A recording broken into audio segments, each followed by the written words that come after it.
All right. I want to take a second to kind of go over last night's work. I do think that this is extremely important, and I think this is an extremely great assignment. Uh, and I want to give you the answers to help explain what's going on. This will be graded. This is due, so please make sure that you have the correct answers and it's submitted into that Google Classroom. So, front side of last night's homework was talking about the ZPP, the zero product property. Remembering if I have two things that multiply to zero, then I can set those two factors equal to zero. And so when I look at last night's work here, I'm actually going to start with number 2, just because it looks a little more familiar for most of you, and to be honest, a little bit easier. Okay, so in number 2, I have two factors. There's one factor, there's another factor. They're being multiplied together to give me 0. So the ZPP tells me that m minus 5 is equal to 0. M minus 2 is equal to 0. So when I do solve, I have to get m by itself. So I'm adding 5 to both sides of that equal sign. So that way, m has to be 5. I add 2 to both sides of that equal sign. So that way I can get m by itself. M has to be 2. So those are my two solutions. And remember, we are talking about solutions, which means that is where my quadratic crosses the x-axis. Cool. So let's move over here back to number 1 now that we kind of got the easy one out of the way. All right, number 1, when that first a value isn't 1, and when we factor, we can get coefficients to x. All right, so the same rules apply though. Take a factor times a factor equals 0. I'm setting each factor equal to 0. All right, so there's 1, the first one there. When I separate these two problems, just to make sure this is clear, it's two math problems. 3x plus 4 equals 0. So start with the one on the left. We'll answer this one in a little blue color. I need to get x by itself, so I'm going to add 1 to both sides of that equal sign. I'm going to divide both sides by 2. So my x should be 1/2. All right, it's okay. This is the reason why we solve using algebra. All right, so that way we can find zeros, we can find those x-intercepts when they aren't good points. All right, so 1/2 is a good answer. And so on the other side, to get x by itself, I'm going to subtract 4 from both sides of that equal sign. 3x equals -4. I'm going to divide both sides by 3. So x has to be -4/3. Right, those two answers are good. Check out numbers 3 and 4. All right, I went ahead and showed you 3 here just because it's the same thing as number 2. Set different variables and numbers, so I set those factors equal to 0 and solve. And then one more time with 4, factor times factor equals 0. So I set those factors equal to 0 and just solve each equation. I want to get p by itself. So 9p should be equal to 27. So when I divide both sides by 9, p has to be 3. One solution. So if I subtract 3 from both sides, 5p has to be -3. So when I divide by 5 on both sides, it's -3. P has to be -3/5. All right, 2 solutions there. Cool, check out the rest of it. All right, so I'm going to leave this screen up here for a second. I've already gone through all the work, and you can see my work and explanations, but see the solutions for numbers 5, 6, 7, 8. Go ahead and press pause. Look at them if you need to.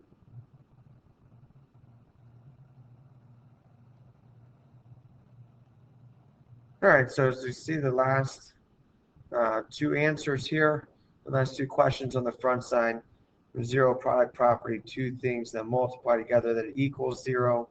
I can set those factors equal to zero and solve.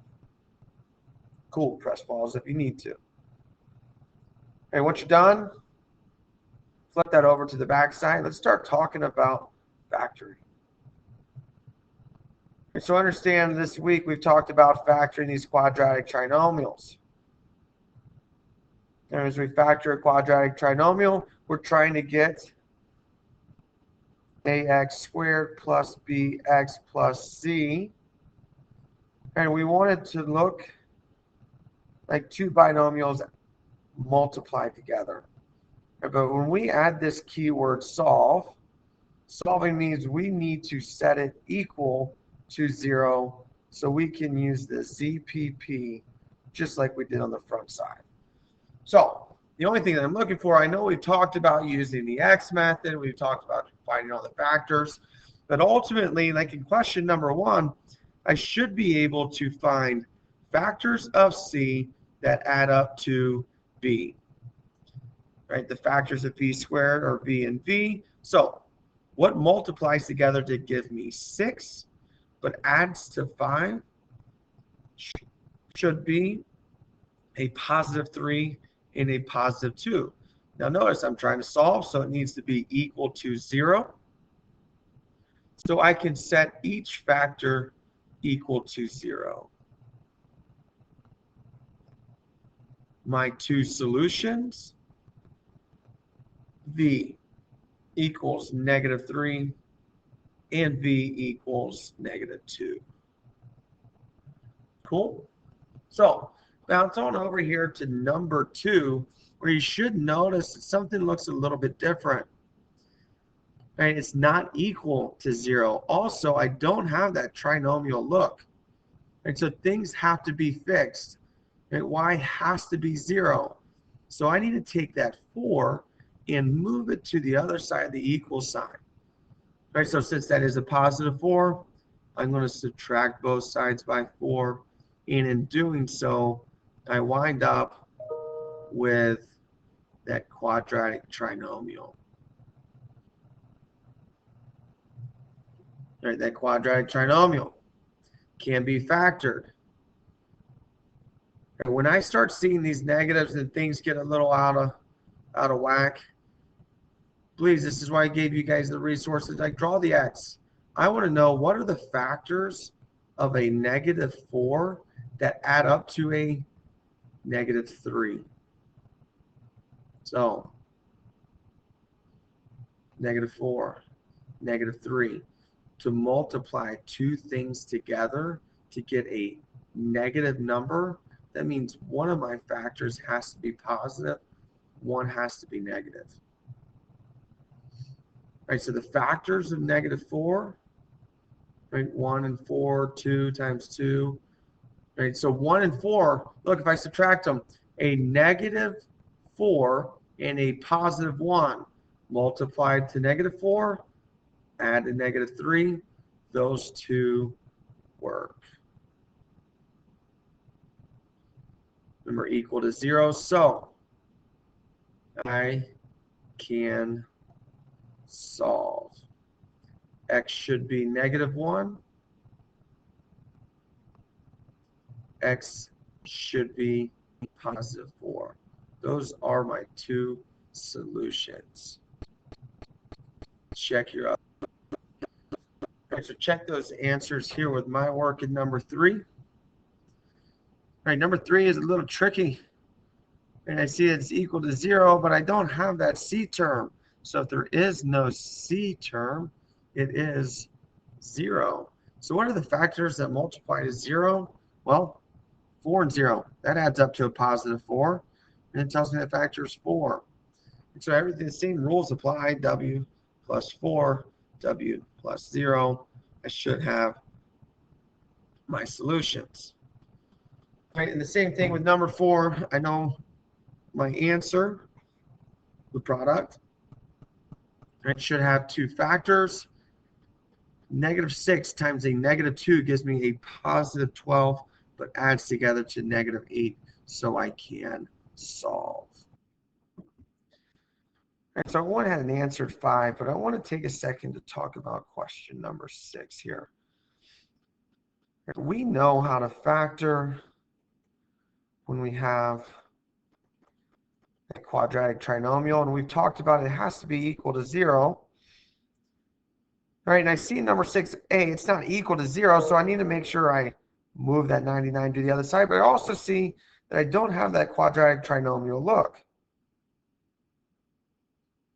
And so when I start looking at, well, how am I going to get r by itself? The first thing that I notice that I can do is, why don't we just distribute that r back to inside those parentheses? So I wind up with r times r is r squared plus 2r, right? But if I move that 99 back to the other side of the equal sign, so I'm going to subtract it, I should wind up with -99. So now I have a factorable product is equal to 0, so I can solve. What are the factors of -99 that add up to 2? Well, one's going to be positive, one's negative. I know that 9 and 11 multiply to 99. So I want them to be about, so I want a positive 11 and a negative 9. That should work.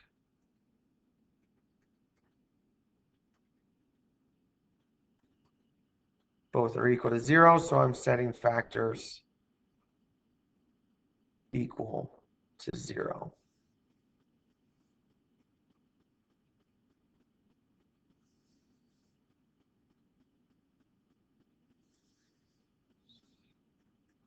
So x should be -11, and x should be +9. Those should be our two solutions. Check the next few. And check them out. 7, much like 6. Distribute, move the -3 to the other side. I can factor and solve. 8, pretty self-explanatory. Factors of 2 that add up to 3 are 1 and 2. And solve. All right, so I want to spend some time talking about 9. Once again, we're talking about that quadratic trinomial, trying to factor it.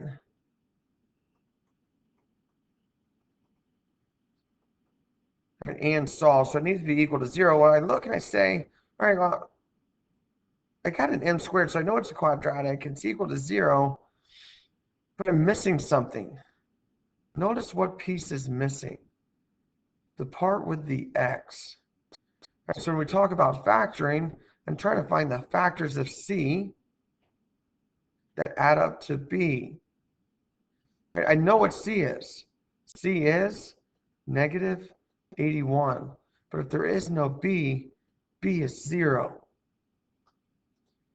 There are factors of -81. There's a positive and a negative factor to get a negative that add up to 0.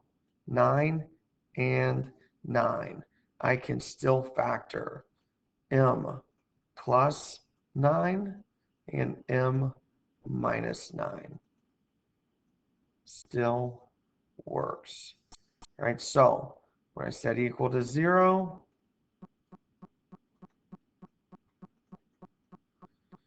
m should be, it's a positive, so I should be -9, and m should be +9.